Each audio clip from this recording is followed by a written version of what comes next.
Petrovski ili apostolski post naziva se još i Petrovdanski post, post svetih apostola. Drugi po redu, višednevni post, posvećen je svetim apostolima Petru i Pavlu, odnosno svim apostolima.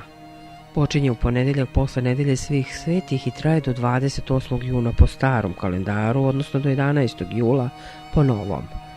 Zato što se završava u dan pre Petrovdana, naziva se Petrovski post. Ovaj post, čiji je početak pokretan jer zavisi od Vaskrsa, a završetak je nepokretan, ustanovljen je na osnovu uspomene na apostole koji su posle silaska Svetoga Duha, a pre odlaska na propoved Svetog Evanđelja, postili. Zbog zavisnosti početka ovog posta o Vaskrsu, apostolski post najkraće može trajati 1 sedmicu i 1 dan, a najduže 6 sedmica. Subotom i nedeljom posti se na ribi, utorkom i četvrtkom na ulju, a ponedeljkom, petkom i sredom na vodi.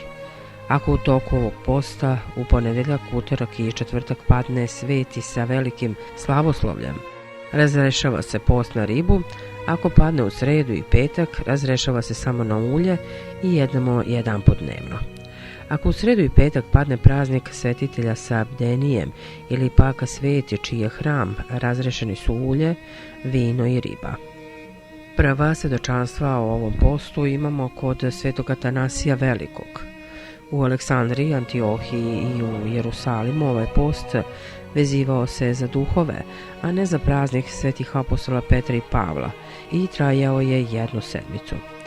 Kasnije ovaj post postao pripremni post za praznik svetih apostola i njegovo je trajanje postalo zavisno od Vaskrsa, odnosno praznika silaska Svetog Duha, odnosno Pedesetnice. U apostolskim ustelama nalazimo svedočanstvo o početku ovog posta. Posle Pedesetnice praznujte 1 sedmicu, a onda postite.